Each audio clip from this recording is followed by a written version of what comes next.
नमस्कार, मी पुष्पावती चंद्रकांत मोरे, अंगणवाडी सेविका विरोधी भगिनीनो तुमच्या आवडत्या चॅनलवर म्हणजेच ॲक्टिव्ह अंगणवाडी चॅनलवर तुमचं खूप खूप स्वागत करते.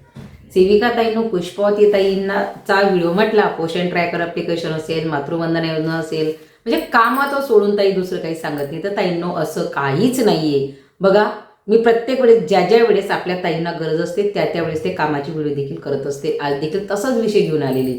खूप साऱ्या दिवसापासून मला बऱ्याचशा व्हिडिओंना अशा कमेंट आलेल्या आहेत. आपल्या जे कमेंटचे ग्रुप आहेत त्याच्यावर देखील ताई म्हणतात की ताई, आपलं राज्याचं मानधन झालं, केंद्राचं मानधन झालं नाही आणि अजून ताईंनी व्हिडिओ केलेला नाही. बघा ताईंनो, तुमच्यासारखी मी पण एक सेविका आहे. मला सगळ्यांचं दुःख समजत आहे.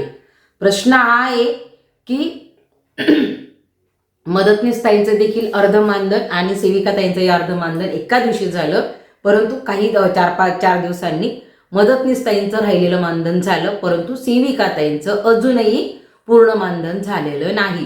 केंद्राचं म्हणजे केंद्राचं जी निधी आपल्याला येतो तो अजून आलेला नाही. खूप खेदाची गोष्ट आहे.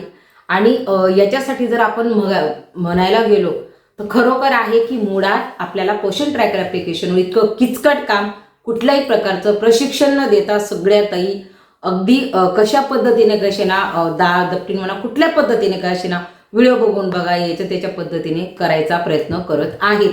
मुळात सरसगट 15,000 रुपये आणि 8,500 रुपये ह्या पद्धतीनं आपल्याला रक्कम केंद्र राज्य शासनाने देणं अपेक्षित होतं, कारण की ते राज्याने वाढवलेलं होतं. तसं होत नाहीये. ती एक प्रकारची फसवणूक होत आहे. आणि दुसरी गोष्ट का होत आहे, कारण की पोषण ट्रॅकर ॲप्लिकेशनमध्ये ज्या समस्या येतात, ज्या अडचणी येतात, ह्या महिन्याचा फेस कॅप्चर करायला इतक्या ताईंना अडचण येते की त्या नेटाकुटी लावून गेले. ज्यांच्याकडे 100 लाभार्थी, ज्यांच्याकडे 150 लाभार्थी, अशा ताईंनी काय करावं. खूप खरंच ताईंनो, मला असं वाटते की जरी मी पोषण ट्रॅकर ॲप्लिकेशन तुम्हाला व्हिडिओच्या माध्यमातून सांगत असेल की ताईंनो हे काम करा, ताईंनो ते काम करा, पण खरोखर आहे एवढं सगळं काम केल्यानंतर म्हणजे जे काम आपल्याला जमत नाही, आउट ऑफ द वे जाऊन आपण ते काम करत आहोत, कशा पद्धतीने आपण काम करत आहोत. आता ह्या महिन्यामध्ये फेस कॅप्चर करायला चेहरा मॅच होत नाही, अशा माझ्या जवळजवळ 70% ताईंची ही समस्या आहे. माझं 100% काम झालं. आता माझ्याकडे लाभार्थी हे 40च्या वर नसतात, पण माझ्या ताईंकडे 70 असतात, 80 असतात. अशा ताईंनी काय करावं. मग त्यांचं जवळजवळ 40 लाभार्थी होतात, 50 होतात, पण त्यांचे 20 लाभार्थी राहून जातात. मग त्यांचा प्रोत्साहन भत्ता जातो. म्हणून जीव तोडून काम केलेले म्हणून प्रोत्साहन भत्ता पहिली गोष्ट म्हणजे सरसगट ठेवायला पाहिजे. हे पहिले करायला पाहिजे होतं जे झालं तेव्हा. आणि ज्यावेळेस आपले मुद्दे टाकले जातात ना, तर त्यावेळेस फक्त एकच मागणी ठेवायला पाहिजे.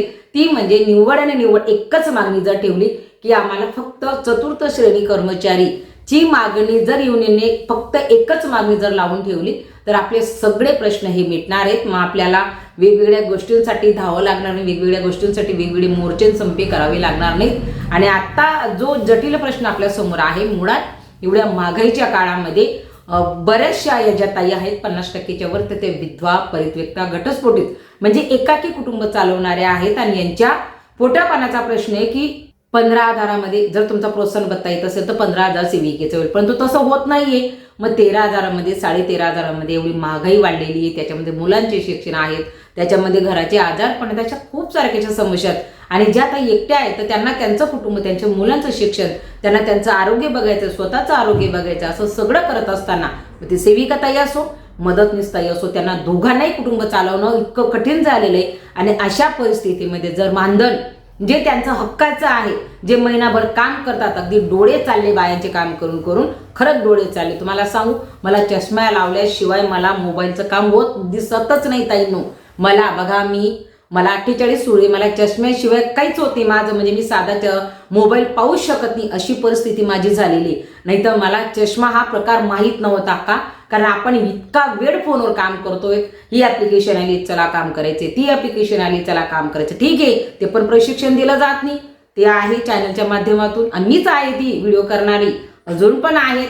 परंतु मी माझ्या ताईंचा प्रश्न सोडवण्यासाठी, त्यांचं काम सोपं व्हावं म्हणून करते ताई. प्रामाणिकपणे सांगते की तुमचं काम सोपं व्हावं हा माझा एक प्रामाणिक हेतू असतो. पण त्याचा दुष्परिणाम इतका होत चाललेला आहे की आज माझ्या ताईला काम करून मानधनही वेळेवर दिलं जात नाही. तर काय कारण समोर येतं, तर शासनाकडे फंड उपलब्ध नाही, शासनाकडे निधी उपलब्ध नाही.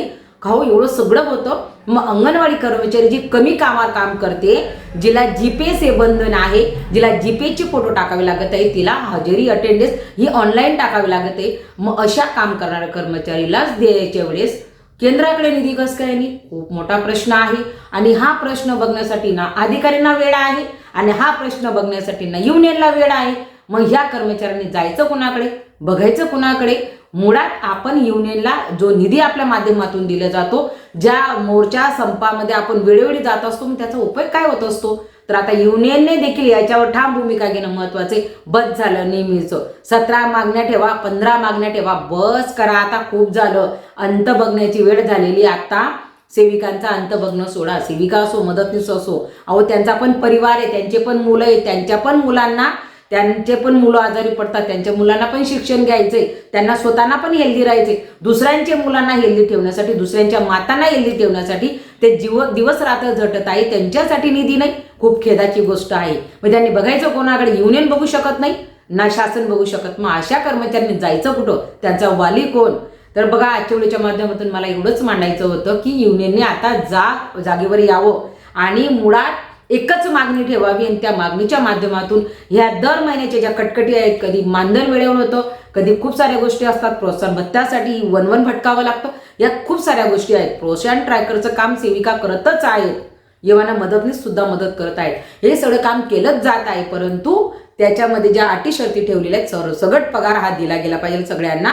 तर हीच माझी देखील कडकडीची विनंती असेल. आणि जो मानधनीचा प्रश्न आहे तो लवकरात लवकर युनियनने निकाली लावा, कारण की खूप झालं. आता अंत बघणं बंद करा, कारण की ते बिचारा माय मावल्या ते वाट पाहत असतात की कधी एकदा तो मानधन पूर्ण येईल आणि कधी मी किराण्यावाल्याचे पैसे देईल, कधी मी दवाखान्याचं बिल माझं रुकलेलं आहे ते मी कधी पूर्ण करेल.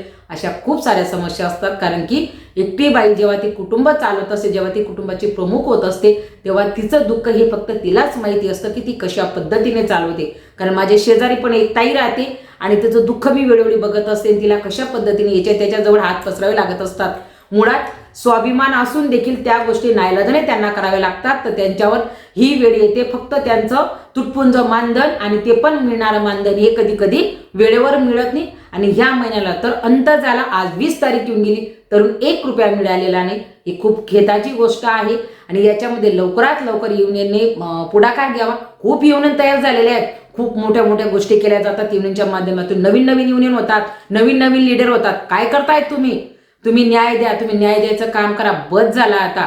तुम्ही तुमच्या पद्धतीने करता, तुम्हाला बी पब्लिसिटी व्यवस्थे, पण कधीतरी सेविका मदतनीच्या भूमिकेत जाऊन बघा. फक्त लीडर होण्यापेक्षा त्यांच्या समस्या जाणून घ्या आणि त्यांना काय गरज आहे हे जाणून घ्यायची गरज आहे. ताईंनो, मला कळमळ वाटली, माझ्या खूप साऱ्या ताईंची इच्छा होती की ताईंनी ह्या विषयावर बोलावं. तर नक्कीच ताईंनो, मला देखील जाणीव आहे आणि काही अशा अडचणी येऊन जातात की मला काही वेळेस व्हिडिओ करणं शक्य होत नाही, म्हणून मी हा व्हिडिओ उशिरा केला. परंतु मला असं वाटतं की आज 20 तारीख येऊन गेली, आता मात्र व्हिडिओ करावा लागेल आणि युनियनपर्यंत ही वार्ता जाणं खूप महत्त्वाचं आहे. कारण की विचारायचं कोणाला, विचारणार ताईंनो? खूप मोठा प्रश्न आहे, खूप मोठी समस्या आहे. म्हणून आजच्या व्हिडिओच्या माध्यमातून तुमच्या समोर आली. ताईंनो, तुम्हाला काही वाटलं असेल या संदर्भामध्ये, तुम्ही माझ्या सोबत आहात का, तर तुम्ही नक्कीच कमेंट कराल. आजच्या व्हिडिओ एवढंच. धन्यवाद.